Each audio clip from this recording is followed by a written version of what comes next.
যাক, কেউ নেই।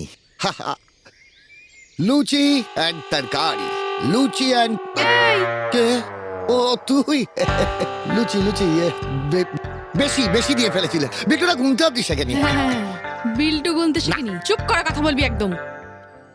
কেন এরকম রেগে যাস বলতো সবসময়? তুই এটা করলি কেন? এটা করি না রে বাবা, রাখছিস কেন রে বাবা? তবে জানিস তরকারিটা তুই রেঁধেছিস? আহা যা স্বাদ হয়েছে না, একবার চেখে দেখবি। এক থাপ্পড় দেবো এবারে। মুখ দিয়েছিস কেন? কার ঘরে খাবার বলতো? হ্যাঁ জানি জানি জানি, কার ঘরে খাওয়া বলতো? ওই তো 10 নম্বর ঘরে। 10 নম্বর ঘরে কে থাকে? ও মা, করবি আর? আর করবো না মাইরি বলছি, আর কোনদিন করবো না। কান ধরছি তোর কান। এই! নিজের কান ধর। ধরলাম। ওঠ বস কর। আর করবো না। আর শোন, হ্যাঁ? আজকে দুপুরে রান্নার যত সবজি সব তুই কাটবি, আমাকে ডাকবি না। যাই যাই, গাদাই গাদাই। ওই কোথায় গেলি রে? আমার খাবারটা কখন আনবি? উফ উফ, গলা দেখেছো? সবজি কাটবে ওই বটিতে, আমায় কাটটা তুই।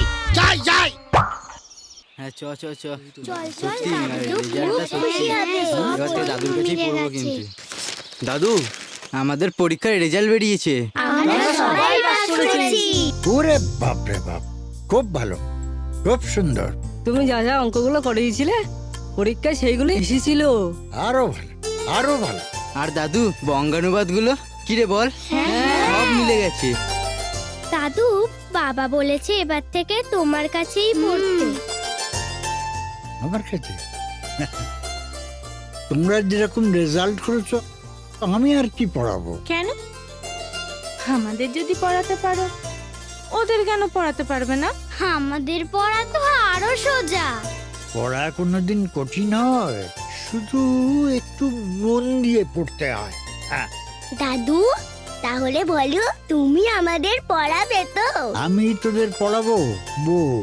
কবে থেকে তাহলে আমরা আসবো? এই তো শুরু হয়ে গেল আবার কি? এই শোন, হুম, পড়তে আসবি কিন্তু চুপচাপ। হুম, ওপরের জেঠি জানতে পারলে হ্যাঁ। সবার পিঠ ফাটিয়ে দেবে। চুপচাপ বাড়ি যাও। দাদু, হুম? বলছি বাবার কাছে শুনেছি গুরুদক্ষিণা না দিলে সেই শিক্ষা সম্পূর্ণ হয় না। তাই মানে গুরুদক্ষিণা, গুরুদক্ষিণা আর কি নেব?